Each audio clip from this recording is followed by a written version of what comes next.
जिसके पास भी शक्ति नहीं है वो एक्सप्लॉइटेड होगा ही।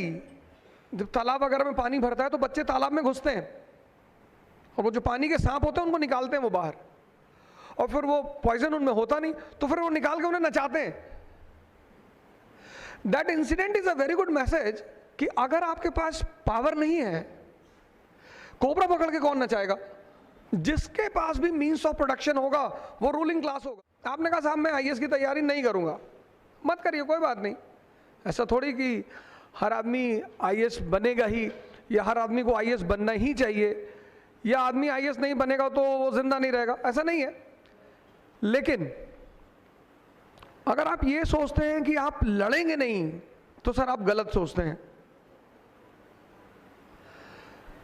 सिनोनिम मार्क्स की एक बात, मतलब उसकी कई सारी बातें मुझे बहुत पसंद है, लेकिन मजदूरों ने मार्क्स से पूछा कि हम क्यों एक्सप्लॉइटेड हैं। कार्ल मार्क्स, लगभग सभी ने नाम सुना।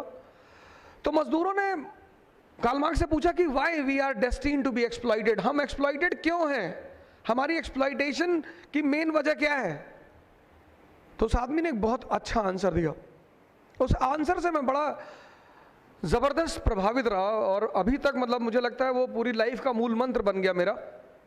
उस आदमी ने कहा कि anyone who is without power, जिसके पास भी शक्ति नहीं है वो एक्सप्लॉइटेड होगा ही। तो मजदूरों ने कहा कि शक्ति, हमारे पास शक्ति क्यों नहीं है? अब देखो उस आदमी का एक्सप्लेनेशन। पहले उसने कहा कि anyone who is not having power will be exploited, he is destined to exploited.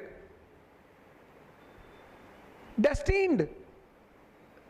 अभी बारिश हो रही है तो गांव वगैरह में जब तालाब वगैरह में पानी भरता है तो बच्चे तालाब में घुसते हैं और वो जो पानी के सांप होते हैं उनको निकालते हैं वो बाहर, और फिर वो पॉइजन उनमें होता नहीं तो फिर वो निकाल के उन्हें नचाते हैं। That incident is a very good message कि अगर आपके पास पावर नहीं है, कोबरा पकड़ के कौन नचाएगा? Marx was very true when he says कि if you are without power you will be exploited, first thing. Second thing, तो लोगों ने पूछा कि मजदूरों के पास पावर क्यों नहीं है? बहुत अच्छा जवाब दिया। He was a man of a very big understanding. उसने कहा कि the section in the society which controls the means of production, sir वो फंडामेंटल प्रिंसिपल बन गया सोशलिज्म का। The section in the society which controls the means of production is also the ruling class. जिसके पास भी means of production होगा वो ruling class होगा, और जो रूलिंग क्लास होगा वो पॉलिसी अपने इंटरेस्ट के लिए बनाएगा। आज की रूलिंग क्लास कौन? इंडस्ट्रियलिस्ट। प्री मॉडर्न वर्ल्ड की रूलिंग क्लास कौन? Feudal lords. तो मजदूरों ने कहा फिर, बोले फिर कुछ नहीं, सॉल्यूशन। उसने कहा अगर दुनिया में 100 लोग हैं तो 5 कैपिटलिस्ट हैं और 95 वर्किंग क्लास। तो he appeals to the working class कि unite and take the political power in your hand. Polity is the guardian of economy. जैसे ही तुम्हारे हाथ में पॉलिटिकल पावर है तुम प्राइवेट प्रॉपर्टी का कॉन्सेप्ट ही खत्म कर दो, and the concept of private property. बोले उससे क्या होगा? बोले you will get the control of means of production, और जैसे ही मीन्स ऑफ प्रोडक्शन तुम्हारे पास आएगी तुम रूलिंग क्लास बन जाओगे, and that will be the end of your suffering. आप आईएएस की तैयारी नहीं करना चाहते, बहुत अच्छी बात, लेकिन सर सिंघल साहब ने एक बड़ी अच्छी बात कही कि this examination is not only your competition, it also prepares you for your life challenges. मेरी स्टूडेंट है अलीगढ़ से, मंजू सिंह दिलेर, आज आप गूगल पे डालकर देखिएगा मंजू सिंह दिलेर। She is member of legislative assembly from BJP. तो जब कोचिंग खत्म हुई तो उसने कहा कि सर मैं आईएएस नहीं दूंगी। अरे मैंने कहा 1 साल तुमने प्रिपरेशन की? हाँ, बोली ठीक है sir, now I am interested in politics, मैं राजनीति करूंगी। Way of life, this life is, I said the synonym of life is war. आप बच ही नहीं सकते सर। अगर आप लड़ाई से भाग रहे हैं, आप आईएएस से भाग रहे हैं, बहुत अच्छी बात है। अगर आप लड़ाई से भाग रहे हैं तो यू विल रिपेंट सर। जिस आदमी को 20,000 रुपये आज सैलरी मिलती होगी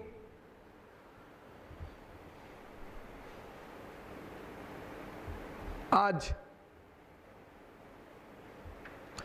वो मानी सी बात है, स्लम एरिया में रहता होगा, तुमसे नहीं हो पाएगा। लेकिन जब तुम कहते हो कि मैं नीचे से देखता हूं और सिर्फ आसमान दिखाई पड़ता है, तो सोचो वहां तक, सोचने में क्या जा रहा है। जब शादी कर रहे हैं सपने में,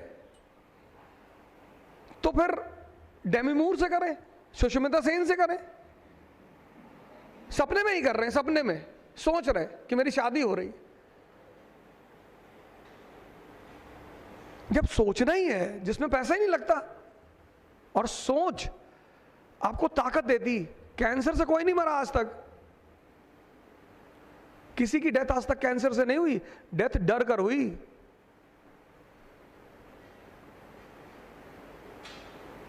मेरी रिलेटिव है Poonam Shukla, 3rd stage cancer, still surviving, कुछ भी नहीं है, कुछ भी नहीं है। उस लेडी ने कहा मेरी डेथ ही नहीं हो सकती, मैं मरने ही नहीं जा रही। एट प्रेजेंट टाइम, अभी की बात कर रहा हूं। सर लड़ना तो पड़ेगा सर, वॉर से नहीं भाग सकते आप। इतना प्रभावित हूं डॉक्टर अंबेडकर से, सबसे ज्यादा अगर मैं किसी से प्रभावित हूं तो 4-5 लोग हैं, और डॉक्टर अंबेडकर उसमें सबसे इंपॉर्टेंट आदमी है। बस एक चीज मुझे बहुत प्रभावित करती है उस आदमी की, कि अगर आप मेरी बेइज्जती कर दे यहां, तो शायद दोबारा मैं पूना ही ना आऊं। या मैं अगर आपसे कह दूं कि please get out of the class, तो शायद आप दोबारा मुझसे मिलने ना आए। Doctor Ambedkar was humiliated every day, every day. He used to sit outside the class. या लोग जो क्लास में बैठते हैं उनका कंसेंट्रेशन नहीं बनता। I imagine about that personality, कि उस आदमी के अंदर कितना दम रहा होगा। Every day humiliation. सर आप कहीं जा रहे हैं, आपको पता है कि आपको डेली आपकी बेइज्जती होगी, डेली, लेकिन आप जा रहे हैं। क्यों? क्योंकि आपका मिशन बड़ा है।